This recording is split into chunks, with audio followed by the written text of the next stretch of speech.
Hello, everybody. Seraphin here. Welcome back for more Fire Emblem Blazing Sword. When we last left our heroes, we were just meeting Hector, our bestest best friend, and picking up with Chapter 13, In Search of Truth. We don't know what the bloody heck is going on, but we're trying to figure it out.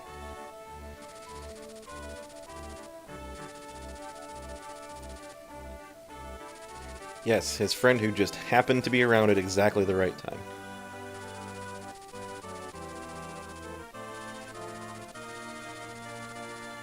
Gee, I can't imagine who that might be.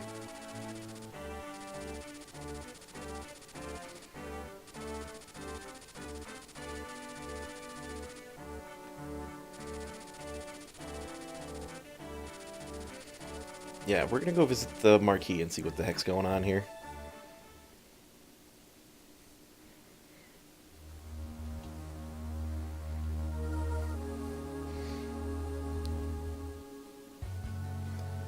More with the spoopy music.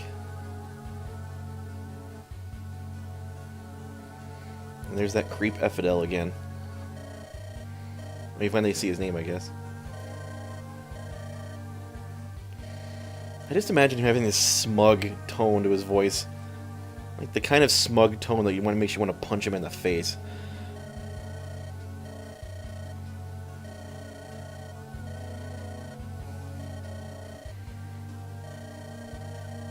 The Black Fang. You know, you might remember that name from Lynn's Quest.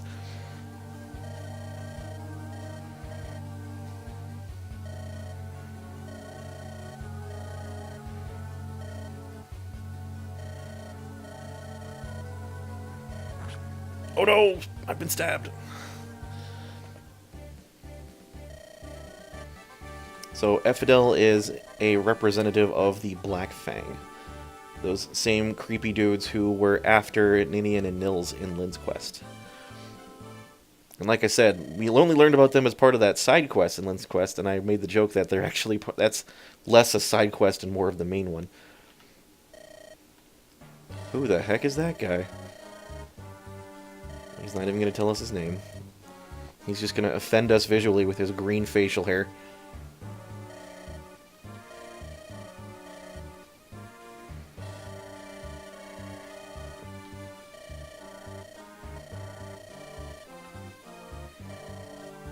Yeah, and I imagine him laughing like an idiot, too.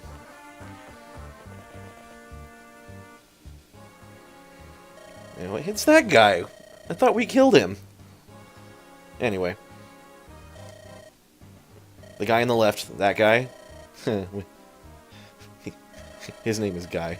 No, I'm not kidding. His name is Guy.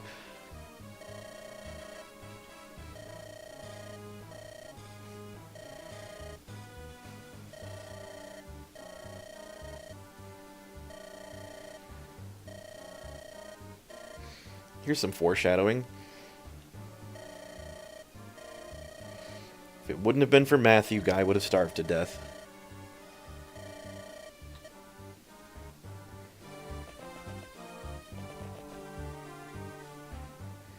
Now we got quite a big party now. A journeyman knight of Foray. It's too bad you're going to stay that way. So, let's take a look at the map here. We've got Santaru's Castle over here, and we've got boys. I don't know if his acquaintance is named Girls, maybe? I don't know, who knows. Anyway, he's an armor knight. He's pretty tanky. Steel Lance. No ranged retaliation capabilities, though. That makes him kind of abusable. You'll see we've got a village to the north up here that we need to knock down these snags to get to, and another village right here across this little mountain range. And here's Guy. Told you his name was Guy. Guy is a Myrmidon. We didn't get any of these in Lynn's Quest, so I believe I went over it a little bit, but Myrmidons, as you can see here, are very nimble and very quick. They are the epitome of the speedy duelist swordmaster archetype. His con, however, is not very impressive. I think he can only use iron swords before it weighs him down. But he does have this fantastic weapon here. This is a weapon you see a lot of Myrmidons carry. It's called a Killing Edge. And if you look at it, it's pretty good as far as might is concerned, but it also has that 30% critical rate, which is fantastic. And giving this to somebody with a lot of skill, like Guy does, makes him land crits a lot more frequently. And that is kind of the bread and butter of the Swordmaster Myrmidon archetype is they don't generally have a lot of strength, but they will crit everything. So it kind of makes up for it. And you know what? I said something about archetypes, and I don't know if I ever actually talked about it. So I suppose I'll dip into that a little bit while I move my guys around here. We want... I think I am going to give Ellawood that energy ring just because I'd like him to have a little more strength right now. We're going to need that soon. So who has that? Bartra does. He's right here. So we're going to give the energy ring to Ellawood because I want him to have it. He'll keep the Iron Sword equipped though, so... Nobody else that we're using really needs it. Rebecca, surprisingly, doesn't need it as much as Ellawood's going to, and Hector sure as heck doesn't need it, and neither does Oswin. So, here's Sarah again. So you may notice she's a little bit higher leveled, and her stats are different than when we left off in Chapter 10. That is because when I finished Chapter 10, I actually ended my recording session for the night and didn't save. So when I picked up the next time, I had to do the chapter over again. So, another little fun failure of mine, but it ended up working out alright. Sarah ended up turning out a little bit better. Matthew turned out the same, because I didn't do anything different with him. But Lynn turned out much better, believe it or not, and so did Kent and Sane. So when we end up getting them, you'll see they're a little bit better than when we left them off with, and I'm okay with that. And also, when I played through Chapter 10, you may have noticed I didn't promote Wallace at the end like I intended to, so I screwed that up anyway, which allowed me to go back and fix it. And he turned out better too, by the way. He carries a killing edge, a fearful sword. Well, it's got killing in the name, I imagine. So he's telling us, don't go this way, because Guy will mess up our day.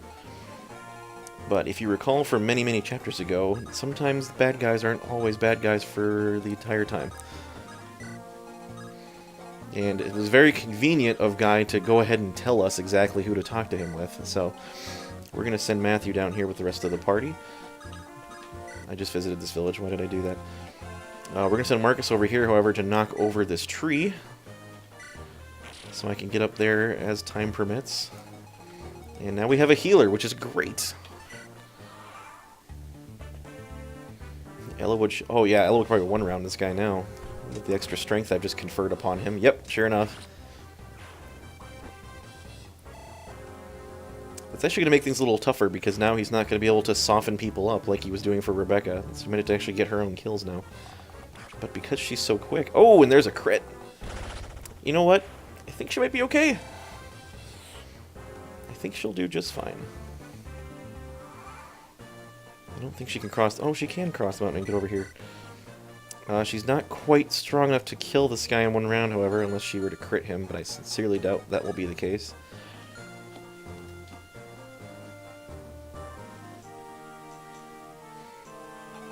Okay, so let's just have Ellawood come... Oh, look at that! Perfect!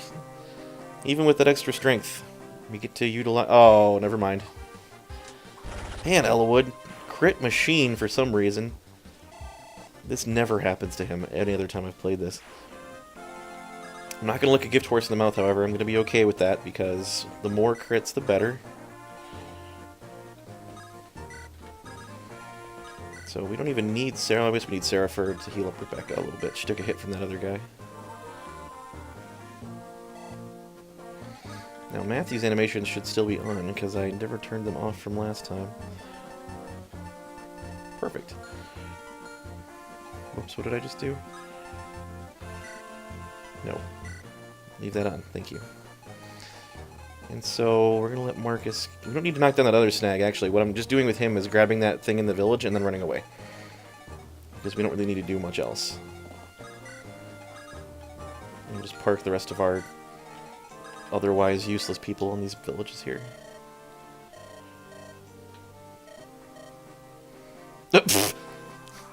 A merchant came through that looks like he drops things a lot. Speaking of, here is said merchant now.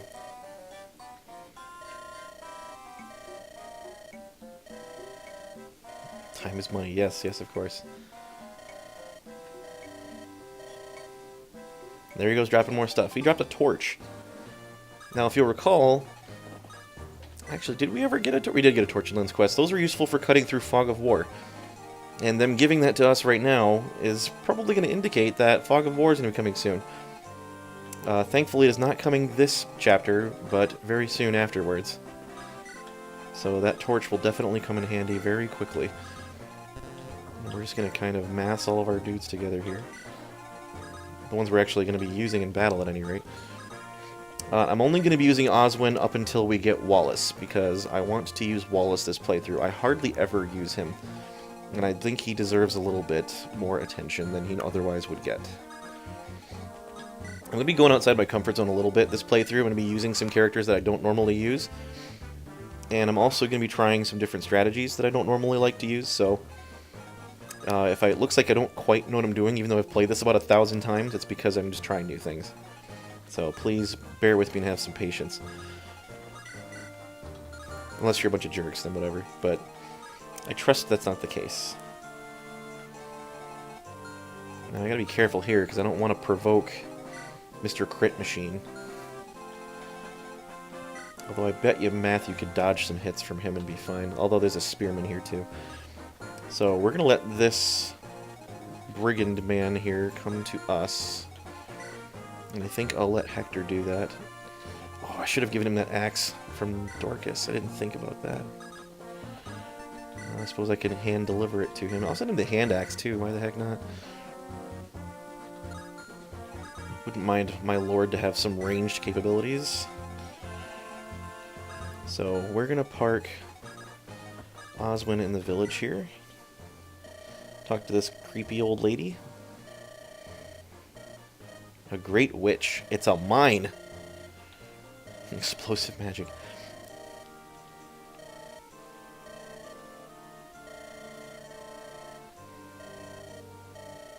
Yeah, I'm gonna put that on my to-don't list.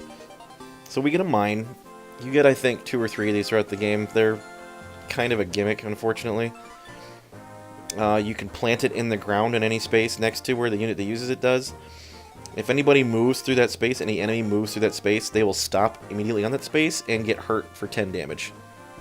Yeah, that's all it does. And it's one-time use only. So they're not really all that useful. They're nice if you need to like seal off a choke point, I guess, but again, it's only a one-off, because once the mine is triggered, it doesn't go off any more than once.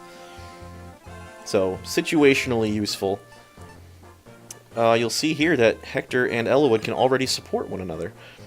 That's what this conversation is about. So the way that you build those support conversations is you need to spend time on the map adjacent to one another, and that will tick up a turn counter and build towards support levels.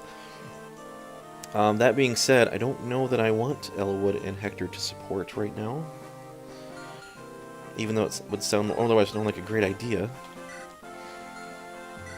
So I'm not going to bother with that at the moment. Definitely don't want Rebecca to get hit, so we're going to leave her right in the middle here. That being said, I believe that bandit actually has a hand axe, but at least if he throws it at Rebecca, she'll be able to retaliate. That's exactly what he's going to do, too. And miss terribly, and she should double him. Yep. Those hand axes are not very lightweight, and she'll get a level out of it. Bonus. 10 speed, that's not bad, alright. Good, good. A little more strength would be nice, but, you know, one thing at a time. Elowood's gonna get poked by this archer. And you see a lot of reinforcements spawning out of these 3 forts down here. So it's gonna get a little bit clustered very quickly. Let's see if we can take down this, or at least soften up this archer, I should say. Just love the heavy clanking sound of that armor. So satisfying. And then we'll let Rebecca take down that other archer, because she's good at killing other archers. And Hector ought to be able to take this guy down. Let me hand deliver him his axe here first. Like I said, I don't want to use up too many of that wolf bale if I can help it. And we'll just kind of take him down with this.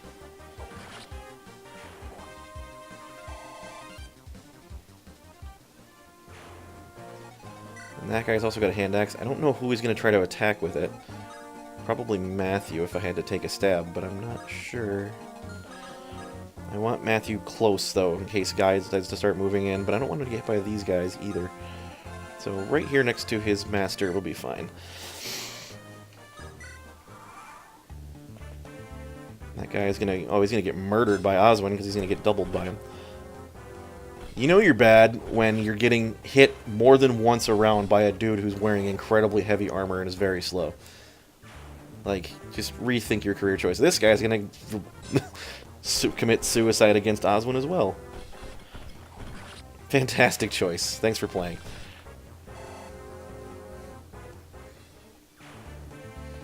Now that brigand is going to be a little smarter and go for Rebecca instead, who he'll not be able to hit.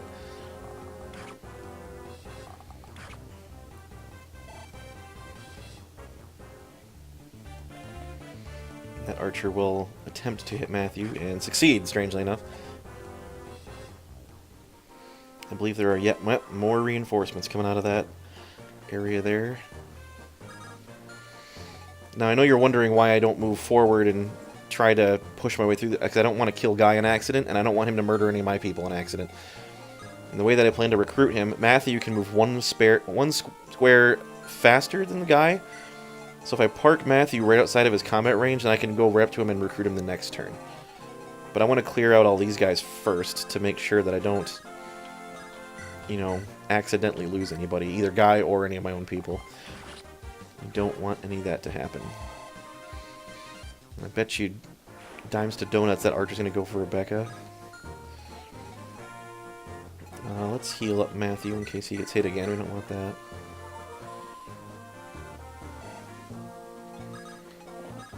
I think Hector can double this archer. No, not quite. I bet you Ellawood could, but I need to get Hector some more experience. So why don't we let Matthew soften him up a little. Can Hector do 11 damage to him? He can if he uses his wolf bale. That's fine. We'll make that work. Yeah, that's fine. Matthew might get poked by that soldier, but I think he'll be okay.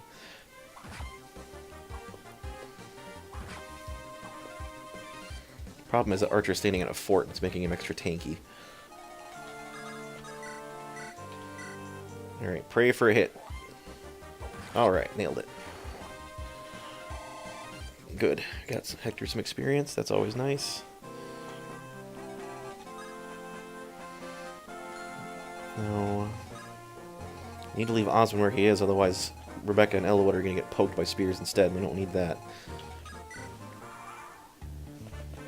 Yep, that's what I thought. He's going to go for Matthew.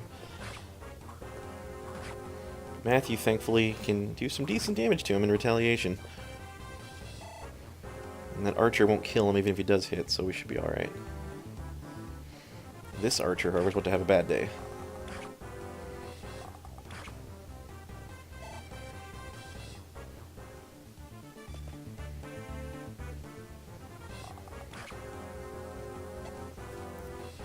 In fact, now might be a good chance to get Matthew some bonus experience here.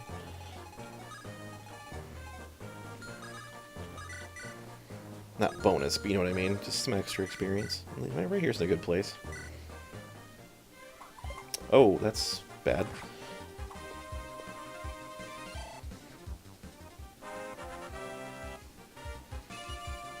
Oh, well, you know. Oh, okay. Well, see, so 1 point of strength, like I said, one stat's not great, but strength for Matthew is nice to have, so I will happily accept that. Can Ellawood get to anybody? No, he cannot. So we're going to let Hector finish off. I lied. I'm going to have Osmond do it. I'm going to whip a javelin at that guy's face.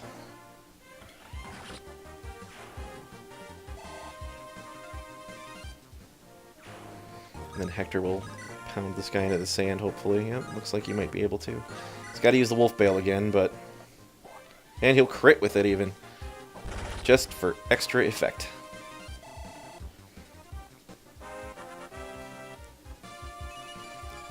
Okay, Hector's starting to worry me here with no strength or no defense growth, and you're at a level 4. Might need to get on that, pal. I like having you get skill and speed, but you don't need that quite as much as the other stuff. Alright, we are in prime position to get Guy next turn. We'll have Rebecca finish that guy off.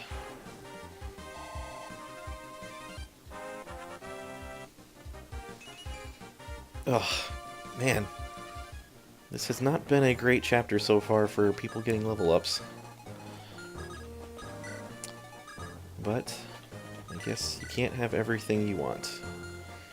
Let's heal up Rebecca.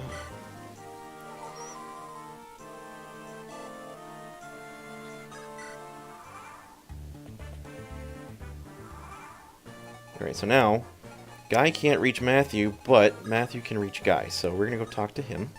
I could just steal his stuff, but I'm gonna talk to him instead. Isn't your name Guy? You're that guy!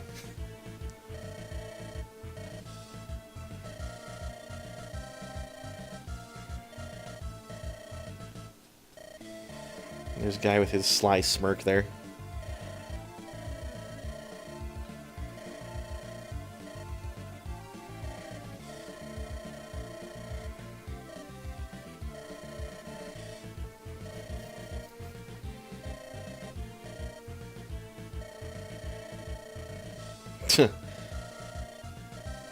Hadn't eaten in 10 days. How in the heck are you not dead?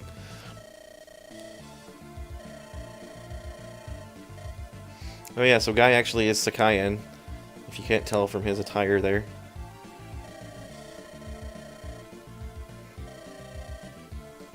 Well, begrudgingly Guy is now ours. So, we get not only an extra unit, but we get that awesome killing edge. And sadly, I don't plan on using Guy a whole lot during my playthrough because I have mixed feelings about Guy. Sometimes he turns out to be a monster. Other times he's terrible because he gets absolutely screwed on strength and can't hurt anything, even when he does crit. So, I think we're going to take a step back and let some other people take some time in the spotlight instead of him. So, I will not be using Guy this time. I might have him around in case I need an extra unit to defend a critical point or something, but other than that, I will not be making an overly much use of him. And we're going to let Hector get some more experience before the end of the chapter because he needs to catch up to Elwood.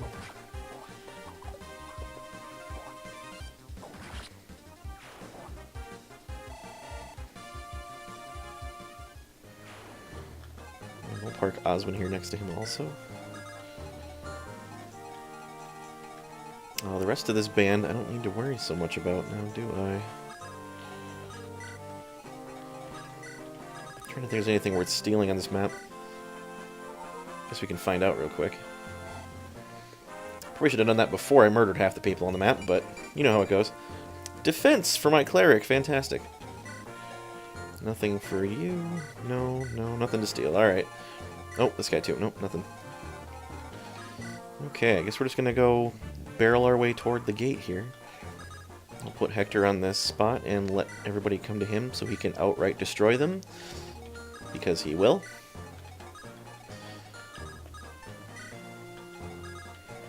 Put Guy and Rebecca back here.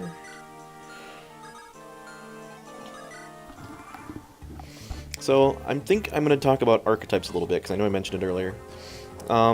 When someone refers to an archetype in Fire Emblem, what they're talking about is a kind of character that has a similar, I guess like a similar role to play between different games, even though they're different characters. So, for example, holy crap with these crits.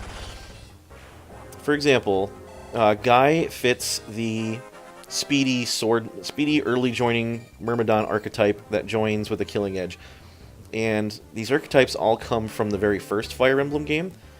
So the character who fit that archetype in the first one, his name is Navarre. So when you meet a character early on who is a Myrmidon that comes with a killing edge, he is referred to as a Navarre archetype. And this character not only is a Myrmidon with a killing edge, but also is usually an enemy unit that you need to recruit. And there's an example of that in Sacred Stones, there's an example of that in Awakening, there's an example of that in this game, there's an example of that, there's several of them. So it's referred to as the Navarre archetype. Marcus is an archetype also because he is the pre-promoted paladin that you get to help you with early game content. And he is basically an experience hog that has largely inferior stats compared to other party members when they get to his level. That is referred to as the Jagan archetype. Because in the very first game, Jagan was a pre-promoted paladin who was much, much worse than Marcus, actually, if you can believe it. His stats looked like level 1 Cavaliers, but he was a level 1 paladin. Like, if you can imagine just how pathetic that must have been. He's absolutely atrocious. That being said, a lot of the time, those veteran units that join you early on will have better weapon ranks. So even though they have terrible stats by comparison, they'll be able to use better weapons very early, and will usually come with them also. So they're still useful in a sense for early game stuff, but they very quickly become subpar after a few chapters. I'm trying to think of some other archetypes.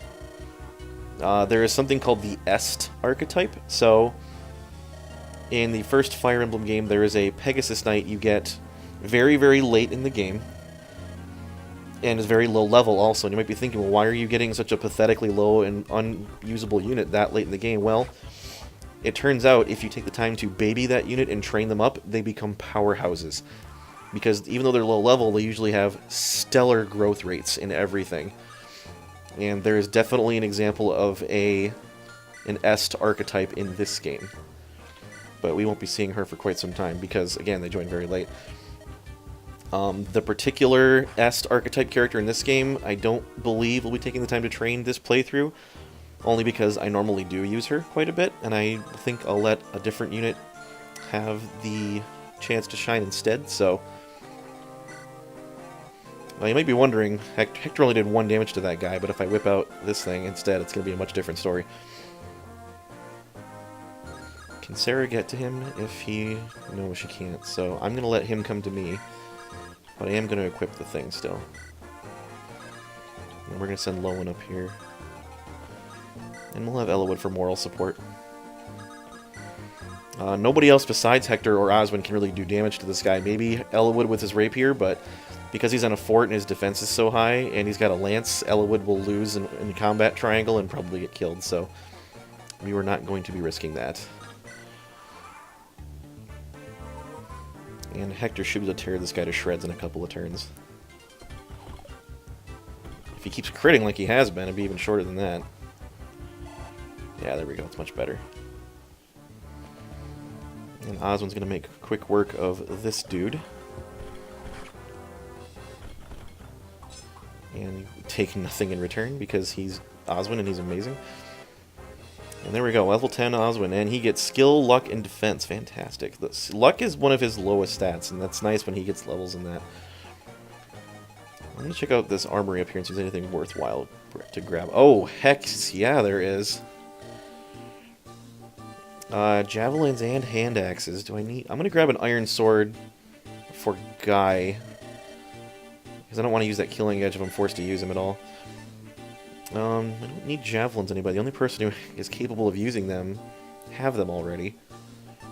I wouldn't mind another hand axe, just in case we need that too, so I'll grab one of those. You don't see too many of these later on, so I'm going to grab a couple of that stuff. And who's going to finish off that mercenary? I guess I can have Elowood do it. Everybody else is not going to level up from it, and he might, so...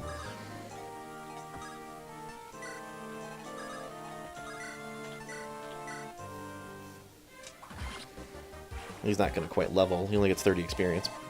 Not even that. But next time. He's primed to get an increase next time. And we'll have Hector hopefully finish this guy off. And if not, Sarah can heal him. There we go. Too bad, Lottie. Alright, Hector goes to level 5. Yes, 6.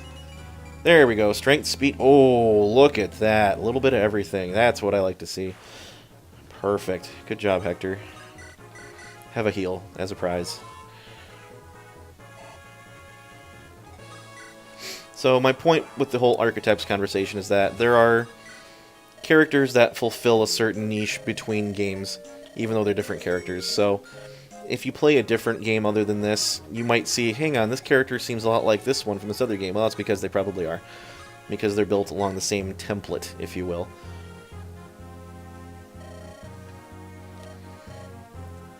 And then we see Lord Hellman laying on the floor dying here because he done got stabbed. But he's very sorry.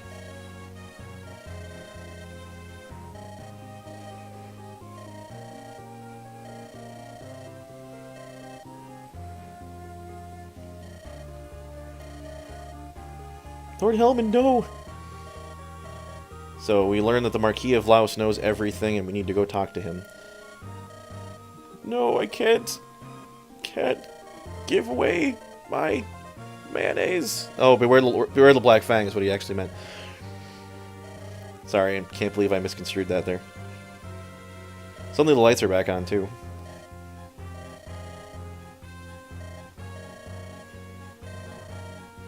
Well, yeah, I believe he literally just told you to go do that.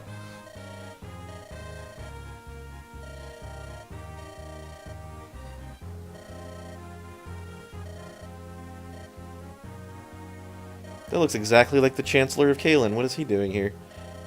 Nope, he's the Steward of Santaruz instead. Apparently that's what you do. Chancellor of Kalen, you know, alliteration at C and Steward of Santaruz. Is there like a Serf of Seraphiu or something? Or the Pauper of Frey? I don't know, just don't listen to me. Yes, defend the castle with those pathetic soldiers you call your Night Guard that Hector one-shotted. Nothing bad could possibly happen to you dudes. Oh yeah, so we get a side quest, and the reason we got said side quest is because we went and visited that village in the north and met that merchant. So if I hadn't done that, we wouldn't get the side quest. So we are going to accept the side quest. And I will show you that next time. So that's going to be Chapter 13. We'll pick up with Chapter 13X, which is the side quest, next time. And that'll be a fun one. I promise, don't worry. But for now, we're going to call it there. That's it for now. And I will see you guys in the next chapter. For now, I have been Seraphin, and good evening.